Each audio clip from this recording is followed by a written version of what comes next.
Now, the greatest idea of all time. Stay tuned for From the Trenches of Hollywood. Here are your guru guides from the A-list to the D and everything in between. It's Ted and Craig. Welcome from the Trenches of Hollywood. I am Ted Davies. Hey everybody, it's Craig. Good to be back with you. Great show today, as we talked about last time. Really excited to have our guest here today. Right, Dave? Ted? Ooh, I almost gave it away, right? You know who it is. It's David Putnam's here, so I'm not going to hide the secret. We're going to bring him on in just a couple of moments here, but couple of pieces of business we need to take care of before we get too far. We did get a couple of questions come in, I guess, from the last show where we have just now started the process. The process begins, and everyone's been scribbling down their ideas, their outlines, right? The outline, that was the big thing. I got a question, though. It came in anonymous. Someone said, it's a little ahead of where we are, but they said, when do you know that your outline is complete? And when do you call it a first draft? So I'll break that into two sections. Well, the outline is really, it could go on forever, but you're going to finish it because you have a resolution. And when you hit that resolution, you've hit the end of the outline. I mean, really, let's keep it simple. You can keep adding and adding layer and layer and layer. But as we talked about before in the screenwriting side of it, each piece of the outline is basically a scene, or it could be multiple layered scenes. And you just layer and layer and layer and layer. So look, don't get caught up in that. The idea of this unbelievably complete outline. I don't want to read your outline. I want to read your script. So it's a tool to get to that next step. When do you call the first draft the first draft? Well, that again, what an ambiguous question. Yeah, when the second draft is done, I don't know. I mean, that's that's probably it. Okay, so one key thing that we want to help people on and with this show is to get through that first draft. So I get why they're asking, when is it a first draft? Well, it's when you get to the end of that first draft, and you get to the end when you feel like that you've got everything on paper to create that basic structure, where you've taken that outline, given it a little bit of color, a little bit of pizzazz. You've really painted the picture a bit. You've got all your key elements in. You have created this skeleton that you're going to build the rest of the piece on. But man, that is a great question, quite honestly. Yeah, it's a little open-ended, but I think that it's sound. I mean, when you're looking at it from a standpoint of us, after we've gotten things done and we've done things, when we were back then, yeah, I guess it would be kind of. That's a very good question. I want to ask David about that. I wonder how many drafts he does of one of his novels. So let's see. Did you have I have one more question here, and then I want to get to David. I don't want to linger on. We were talking about Loglines, and I got another question, and no name on this one. This was asking. Actually, they're saying I'm a logline person. I like to decide if I want to pursue the project further.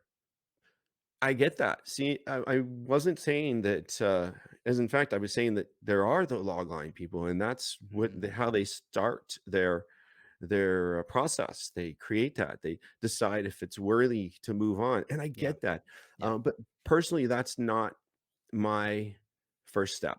Right. And so that was where I differed with a lot of people. As I mentioned, there were several books we talked about where that was with screenwriting, where, create that log line, even screenwriting classes where they're like, create the log line. And I think that's a great shortcut to some development, but I don't know. I'm just old school. I think you need to find your process. I think those are great suggestions, but yeah, I think you know though how important the log line is, but exactly. I mean, it's a tool, like I said, you use later on for sure. It's very important, but it's not the first step for me. Now, like I said, there are people, and a lot of those people go into what? Advertising. Sure. I mean, seriously, they're able to craft something amazing, some motivates or inspires in a couple of sentences without having really anything to base it on other than just their visuals, their ideas. Because Right. it's see, I've got to have a little bit more. I might have the ideas and the outline, and I might not have the full script before I create a log line, but it's definitely not the first thing I do. I'd love to hear what Dave does with his process, because I'm sure he's got just a wealth of knowledge. I think we need to bring him out. Let's do it. No more delaying this. Folks, we were talking about this last week. So happy to have him here. A best-selling novelist. David Putnam is with us, the author of a series of books. What, nine now? Almost ninth book 9. coming out. Here he is, folks. Thanks for joining us, David. Welcome. Thank you for having me here. I really appreciate it. So, folks, our pleasure. I think that really people, what I love about David is he's going to tell us right now a little bit about his background. He's, like I said, he's got 9 novels out now with the Bruno Johnson series, and you weren't always a writer. Tell us a little bit about your background. Well, I think I always wanted to be a writer. In high school, actually in junior high school, I wrote a novel with cowboys and monoliths and desert and that kind of things when I was just a kid. I didn't finish it, but in high school, I tried writing 2 novels. But then I joined an ROP class, a regional occupational program, law enforcement. And I became enamored with law enforcement, and I lost track of the writing. I was always an avid reader. I read everything. I started at 5th grade, with The Hobbit and Treasure Island, those kind of books, and I never stopped reading. So I got into law enforcement. I really, really enjoyed it. I probably would have been doing it if they hadn't paid me because I was having so much fun. They were paying me to play cops and robbers, basically. I worked narcotics, street level, mid-level, majors. I did 2 tours on a SWAT team. I was cross-sworn as a U.S. Marshal and chased murder suspects across 3 states. We followed bank robbers around until they would rob a bank, and we'd take them down coming out of the bank. At one point during the surveillance, I actually went into a bar and sat next to a bank robber. He didn't know that I was a cop. I had a truck driver shirt on and denims and a hat, and talked to him and drank a beer with him. And then 2 weeks later, we caught him coming out of the bank with a gun and a bag of money in his hand. So that's kind of my background in brief. I was working narcotics, and we were on a surveillance of a meth lab out in the Mojave Desert, and I kept novels in my back seat because it's not like in the movies where everything happens immediately. In real life, you set up on a place and you got to have 4 or 5, 6 cars, not just one guy following one crook. It doesn't work that way because he'll burn you. So we have one guy on the eye, and then the rest of the team lays off. I would read my novels in the back seat. Some guys had plug-in televisions. Some guys played softball, that kind of thing. They were paying me to play cops and robbers and read novels. I mean, what better job could I have? So I was down to my last novel. It was a sophomore effort of a guy who had an international bestseller, his first book. And what so often happens is an author will work 10, 15 years on a novel, keep polishing and working it. Then when it comes out, he only has 1 year to write the next book. Yeah. And it doesn't reach the level of the first one, unfortunately. So I had not known that at the time. So I picked this book up and start reading it, and it is a dog. It is but I'm a captive audience, and I'm stuck reading it. So I read the whole thing, and I think, well, I could do better than this. So from that point on, I started writing my first novel. I wrote 4 novels on the front seat of my undercover car on 4 legal pads each. That's awesome. Yeah. And I had no idea what I was doing. In fact, it was so amateurish. I'm thinking back on it. I couldn't type. I didn't know how to type, so I paid a woman to type it into the big floppy, not the hard floppy. Sure. It was a big floppy disk. Yep. And then I printed it up and took it to some writers' conferences and met some people, and that's what started me off. Um, I continued to work as a law enforcement officer, chasing crooks, but I would get up at 4 o'clock every morning and I would write till 7 in the morning. I did 3 hours a day, and I did that continuously because I wanted to get published, but man, I just loved telling stories. I loved writing. Then I was a supervisor in Fontana as a sergeant, and they kept asking me to go to internal affairs because they wanted to promote me one more level, and I kept telling them no. And finally, the undersheriff called the captain and said, "I want him down here." So I said, "Okay, I'll go." And I did 1 year in internal affairs, and I hated it. So I was I was on my desk. That internal affairs thing is a whole other story. For 1 year, it's just an amazing experience. Uh, I was at my desk and I decided to look around. My wife was from Hawaii. She wanted to go back.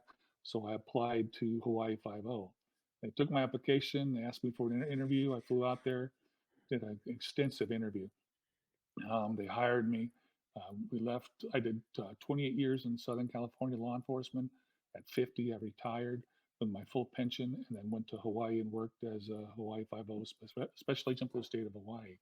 And that was another Awesome. really different Wow. experience because their idea of law enforcement is totally different than Sure.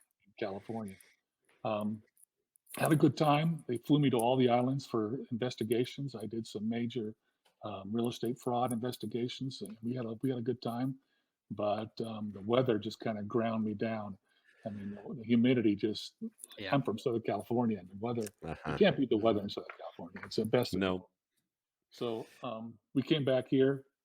Well, while I was there, and the workload was a little different in Hawaii. They had this kind of laid back attitude, and I was always pushing hard, doing things, and I was still carrying the majority of the cases and just writing them up and getting them, turning them in.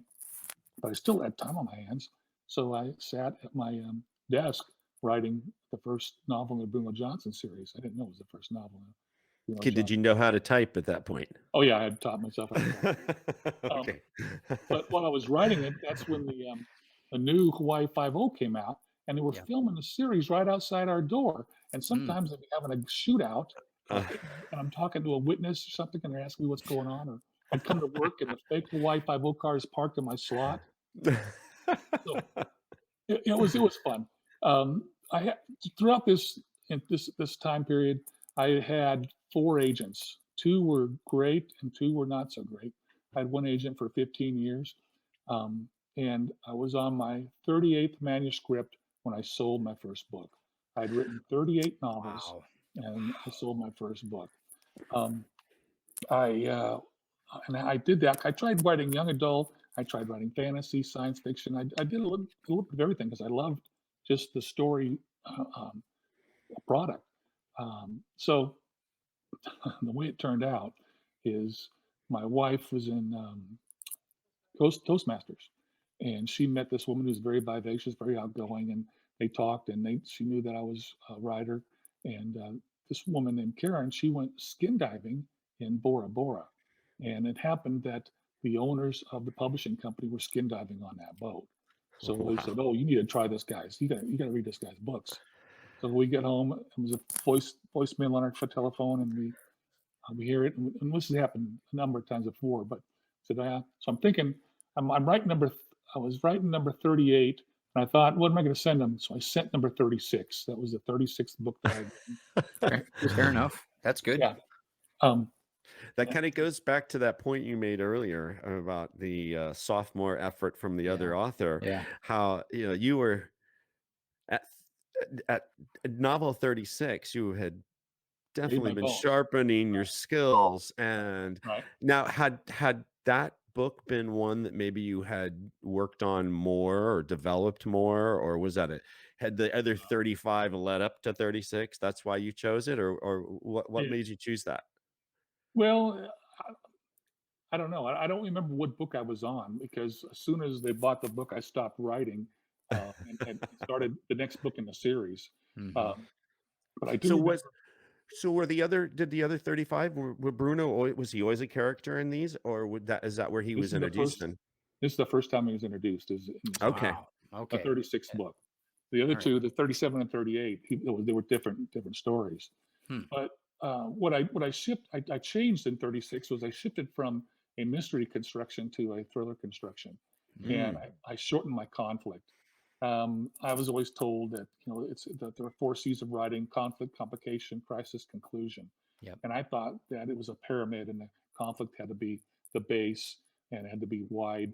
But once I shortened my conflict and I shifted to a thriller structure, that's when I started selling books, and You that's what probably I did it get easier to write then too because there's less content or in the structure or No, it's not less content. It's about the same.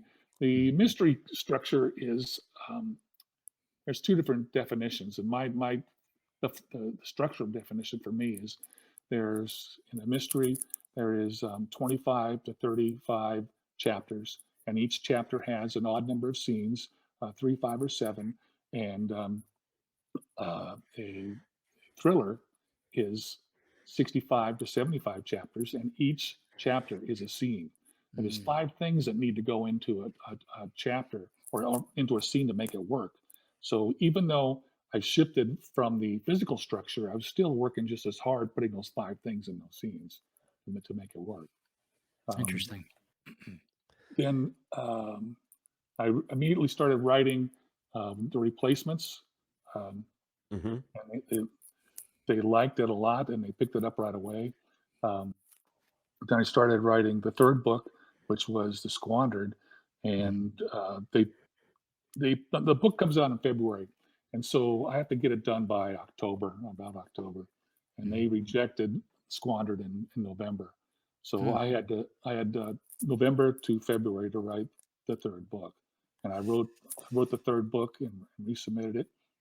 What happened was I put a snapshot of each of a part of my career in each book, and in The Squandered, I wanted to put the most evil guy I ever dealt with, and this guy was the worst man that I'd ever met and dealt with. His name was James Lawless. That's still his name. He had committed murder, got 12, no, 25 to life, did 12 years and got out. He did another murder when he got out, did 25 to life, did 12 years and got out. So the 3rd time they figured that he was a danger to society. So they put the violent crimes team that I was on to follow him around. And this guy was tattooed from his neck all the way down to his toes. He had tattoo of a ram on his pelvic area, and there was a horn on his hips. And the snout of the ram was his penis. It was tattooed all the way down. So I put this guy in the book, and whole nother level of human being. a whole nother level of evil. This guy. Wow. So, and then there's a lot of story of this one too, but I got to cut it short. So I put this guy in the book, and when you're writing a hero, you can't make him too good because he turns into a caricature. So you got to give a hero flaws. Same thing with the bad guy. You have to give the bad guy flaws, but it's reversed for the bad guy. So what happened was I made this guy so bad that I thought, I better give him just a touch of humanity. And I overdosed the humanity because I tried to kill him off in book 3. And the publisher goes, "No, you can't kill off Drago. We like Drago."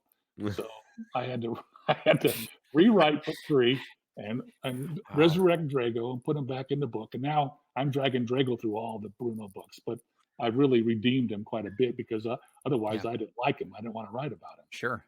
Was it therapeutic at all to get rid of? No.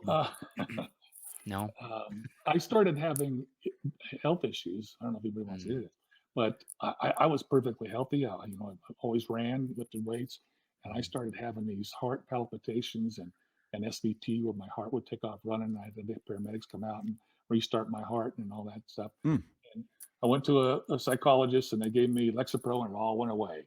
And they diagnosed me with PTSD.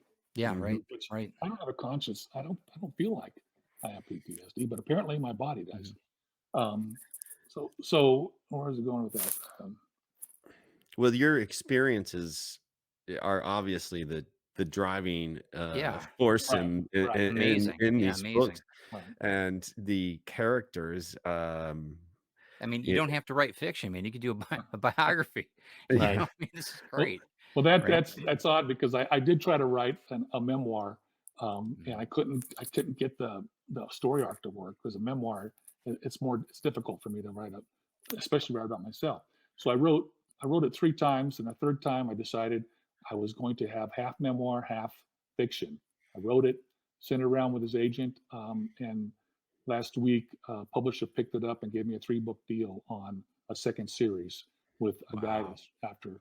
So the first book is called Fearsome Moonlight Black, and it's my first starting out as a day one as a cop. Wow. okay, so it's still kind of in the same genre then, but Oh yeah, it's a police procedural. They call them police procedurals. Yeah. Mhm. so I was going to ask you that if have you attempted any other genres than the thriller, or as you said earlier, you were working in more of the mystery Well, and moved to the thriller. I do. I write 2.5 books a year. I write 1,000 words every day, no matter what. I get up and I do 1,000 words. Usually, it's close to 1,500. I Excellent. um, I start back 20 pages and I edit forward because I don't. When you sit down to write, you're in an emotional spot. You don't know if it's elation or if it's depressed. You don't want that to come Mhm. through in the writing. So I go back and get that cadence, the tone, everything working as I work forward. So then I get to the where I ended and I write 4 more pages. So every day, I'm going back 20 pages. So I'm rewriting everything 4 times. So I only do one draft. When I get done, I'm done. When I get to the end of the book, I'm done. That is a great tip for folks. So your process, honestly, right there. I think that you make a good point there that when you do go back to start, too many people find themselves going back to page one Yes. and rehashing everything before they add another page or another word. And I think it's important to get caught up, where I left off. Mhm. But 20 pages. So you go back 20 You pages stop. and Well, okay. if you're just starting out, voice is the key. Voice is the everything of writing. Mhm. And sometimes what I've found is, especially because I've been in a number of writers group. We're in one right now. We have one going. We have 2 going. Um, New authors are still feeling out the character. So my advice to a new author is to write the book all the way through because you will know the character at the end. Don't Mhm. stop and rewrite because you're still learning your character.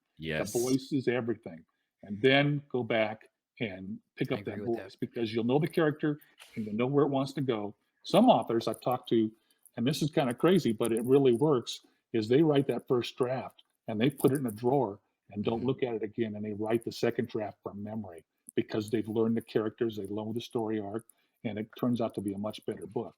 But it's kind of gutsy to put that kind of work away into a drawer and not keep it again. So I got two questions on that. One was Mhm. we were talking earlier. We got a question from a listener about because we're starting the process, and I totally agree. I think getting through all the way through that first draft, getting to the end, not only are you're learning as you go, but it also what a motivator to get back on it and get that Oh second yeah. draft going Yeah. when you know that you can do it. You've gotten to the end. Now your wheels are really turning to get to up the ante. Right. But the question was this: how do you know that you've made it to the end of the first draft? What is it? What rubber stamps the end of the first draft? It's a really ambiguous question. I think it's a good question. As a screenwriter, for me, I'm so regimented in scenes, and I know my conclusion. I know where it's going to end always Mhm. when I start to put the words on the page. How about you? How do you know? Well, if you're starting out, your book shouldn't be more than 70 to 75,000 words. My Mhm. books are going about 100 to 105,000 now because I have a fan base. Um, I follow I followed strict structure. So there's 5 things a scene needs. There are the 4 C's of writing, Mhm. and I write in Microsoft Word, and I start writing the novel, And as I get an idea, I drop down, I put notes down at the bottom of this. Excellent. So it's a living document. Then as I list the name, I drop down below those notes and I list the name. So what happens is I want the novels to be as tight as I can. I never want to use, I don't want to keep putting new characters in. So I jump back up and I pick up a character I've already used, and it forces me to make the manuscript tighter. And because I write conflict, so at the bottom of that, I write a one-line sentence of each chapter. So Bruno introduces such and such, right? And I list the page count. So I'm always very aware of my word count and my page count. Oh, that's excellent. And then so as I go, I have a snapshot description of my novel. I can see my novel in chapters just with one line. So I have a feel for how the novel's going. So when I hit the conflict, when I end the conflict, I actually put in the conflict, start a complication on that diagram, right? So I know that I'm in the middle of the complication, and the middle of the complication is the most difficult part of the book because it's the wallow of the book, and it's hard to dig out of. But since I'm writing, I started doing scene sequencing too, and that helps me a lot with getting through that wallow. So when I get to the end of the complication and I enter the crisis can't be very long, so I know that I'm coming to the end of the book. And when the crisis ends, that's the end of the book. So if I follow my structure, the book actually tells me when it's time, when it's over. So do you write then like a stream of consciousness format when you're writing like this? I know you start out, I've heard this on other interviews with you. You start out with incident. That's your. I used to start out with the most emotional scene that I can think of. So I have an idea for a book. I don't necessarily start at the beginning of the book. I will start with the most emotional scene because I don't know what's going to happen in a book. That's what I like writing. I don't do an outline at all, no outline. So I write this scene and I put everything I can think of, every minor micro conflict and everything I can. And sometimes I've written as many as 11 pages to the front of it because there's motivation, action, reaction. I have to motivate that scene. So sometimes it takes 11 chapters to motivate what I wrote initially. Right now, I've changed up and it's easier for me. I start with two plot lines and a theme. And I do a three scene sequence on one plot line, and it's always touching my theme. And then I jump tracks and I do a three scene sequence, and I jump back and forth across that spine in my book. And so it makes it easier. Wow. So the theme and these ideas though, are these just coming straight from free writing the idea since you don't outline, or have you at least created that kind of framework before you begin? No, so the book I'm working on right now. Let's see. I'm working on 3 books at once. Book 9's coming out, but the publisher has already bought The Scorn, which is book 10, and they're reading book 11 right now, and I'm just finishing book 12. So I started to think about, okay, what book am I on there at this time? So the Sinister is a story about kidnapping, and so I know that there's going to be a kidnapping involved, and at the same time, Bruno's father is having an issue, and that's my second plot line, right? So I have 2. Bruno just has a kid, and he loses his bravado. He loses his mojo. He can't work as well on the street because now he has a responsibility of his own son to deal with. So that's the kind of the theme that I'm going with. And so I have those 2 plot lines. So and when I'm writing the first 3 sequences in the kidnapping plot line, I have to layer in the father plot line. So it gives my story more depth. A lot of people, when they're first writing a book, they have a singular plot line and they're following it, and that is fine. But the readers read. You see, you have to. Number one thing you got to do is create the fictive dream for the reader. You want to put the reader in the fictive dream and hold them there. You don't want any speed bumps. And if there is a speed bump and you have a singular plot line, you have a better chance of knocking that reader out of your story. So the more micro conflicts you can put in, if you have dual plot line, then you're jumping back and forth. You're keeping the reader's attention closely, And the reader nowadays, they want immediate gratification. That's why I think the thriller structure works better. Yes. I can Yeah. understand that. We just had that conversation about films and screenwriting, and how, you know, most of the time you go to see a movie, especially in just about all genres, you're opening with some big something, whether Right. it's a explosion, a car chase, a death, a something. But yes, and we made that same comment too last week as well. You had mentioned how you don't always start at the beginning. You start with what that conflict or a moment is, and that's great. And I love that. That's great advice. And because a lot of people are worried about starting on page one, and it's not always where you start. You don't always start at page one. But the main goal is to get the book done. Doesn't matter. Just start it and write every day. Write 4 pages a day and just keep moving. Don't worry Yes. about it. Yeah. That's Yes. good. When I start a novel too, that you have to endear the reader to the character, to the book, to the character right away. That's the number one thing. You have to endear the reader to the character, and your first chapter is your contract with that reader. So a lot of people, a lot of editors and agents say, you have 6 pages to catch me. You have 6 pages to show the voice, to endear the reader, and to set the contract with the That's reader. gold right there. That's gold. Yes. That's important. Yes. 6 pages. We just mentioned that last week as well. We were talking about Logline and how what a sales tool it is in the film industry for me. And if I can hook them with a log line, then I've got to hook them within the first 10 pages of the script, or they're not going to finish it. And I worked even as a reader in the past, and that was the thing. There are too many scripts to read. I've got to be hooked right away. So you're saying in the first 6 pages. Yep. Right. So there it is, everybody. You know, as we said, so many of these things, they translate across the board from different forms of writing, whatever medium you're in, whether it's a screenplay or a novel or a comic book. Yeah. Yep. So that is great stuff. And a log line is important for an author, because that's how you hook your agent. Yeah. And I've got all my agents at conferences, and I would ambush them. I would research them, and I would wait in the lobby while they're walking across the lobby to go back to the room, and I would walk up and I would hit them with my log line. And so the log line for Bruno Johnson's an ex-cop, ex-con who rescues children from toxic homes in South Central Los Angeles. He couldn't do it when he was a cop because there's too many rules and regulations. Now he goes outside the law to rescue the children, and that just sums up Bruno as concise as I could get it. Hook, line, and sinker, right there.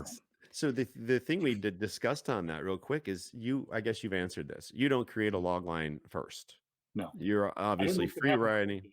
I don't know what's going to happen in a book yet. So yeah, exactly. Right. See, I'm not that kind of person either. And there's been, some folks that's their thing. They create that log line and decide where they're going to go from there because they've got some sort of conflict or idea that's specific. So there you go, everyone. Another not process. Log line first. There you go. I did have a couple questions real quick from I think you've answered almost all of them, though. Before we get out of here, we're out of time. This has been great. The one I had was, okay, Pam in Tucson, she just wanted to know, where do you get your character names? I love Bruno. So that's kind of embarrassing. Bruno was the name of my best friend's girlfriend's dog. And that's cool. And her last name was Johnson. So okay, cool. There you go. Done. So I like it. Great. I've been reading something, and it says, and I kind of go along with it now, is your name should have 3 3 syllables. 3 syllables. 3 syllable names, huh? 3 syllable names. So it's better. And I got that from a guy that I'm reading this book, and it's just a dynamite how to write a book, and I like this guy a lot. So I kind of trust him.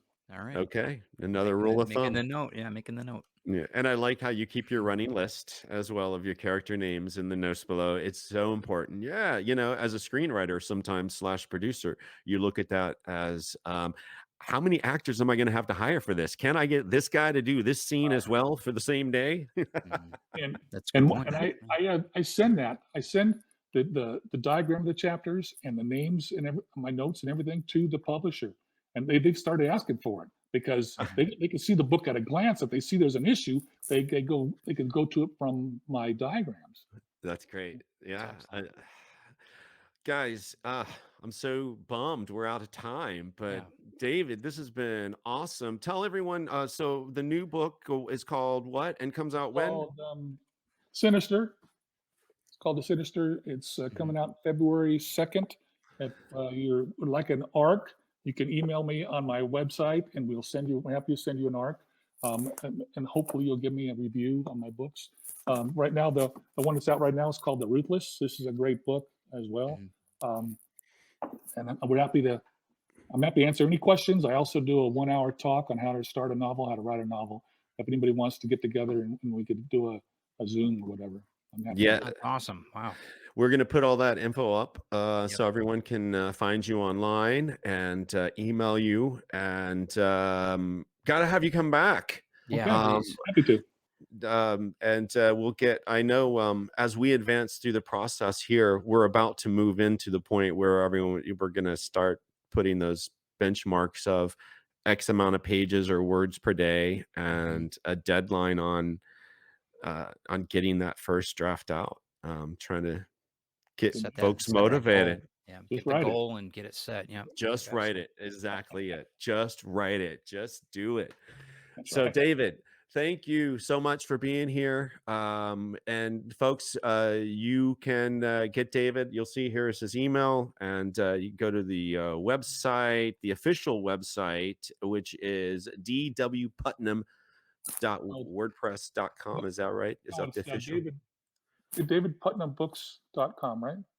Okay. DavidPutnamBooks.com. There it is. DavidPutnamBooks.com. We'll get that up on the screen. Everyone will get it. And DavidPutnamBooks.com. Check it out. And his new book will be out in February, Sinister. Thanks again, David. And we look forward to having you come back. Thanks for having me. I appreciate your time so much, David. Thank you. Your wealth of knowledge. Good sir. Thank you. Sure. You know, one of the things about David that I really liked was that he's not like us because of the outline. He doesn't do it. And that's amazing because, you know, you and I are structured in that, but his methodology is amazing. He's got things down to scene to, 3 parts. It's amazing. And how he splits off on different things in the book. Fantastic. I think a lot of that, which we'll get him back and we'll go into it. I think a lot of it is because he is drawing on experiences. A lot of this fiction in the book was nonfiction in his life. He lived a lot of these things. I'm not saying that he is kidnapping children or anything, which is what Bruno's doing. But the situations and the characters, as he mentioned, they're based on real people, folks that he had dealt with. So I think that might play a little bit of a role in his style for this, but also now that's just his style. You know, that's how he writes. So it's great. I hope that everyone got something out of it. What a wealth of experience. Wow. That's terrific. That should bring a lot of motivation to a lot of us writers, a lot of us. Yeah. Well, we are out of time. We got to get out of here, but great news. Next week, be sure and join us again because the guest is writer, director, a filmmaker. This guy started making movies when he was 18 years old. The great Rolf Konevsky is going to be with us. Wait, it's going to be awesome. It's going to be. He is a fun guy. So until then, I'm Craig. I'm Ted. Thanks for stopping in. Get to writing. We'll see you next time from the trenches of Hollywood. Take care, everybody. Have a great day. Have a great week.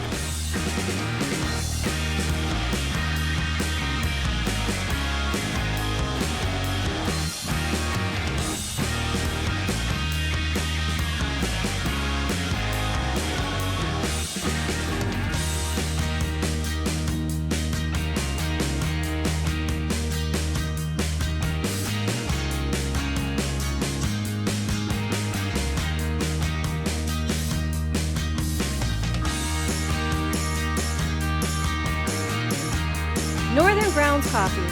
Fresh, artisan roasted, small batch coffee with pop culture flair. The finest organic suspension ever devised.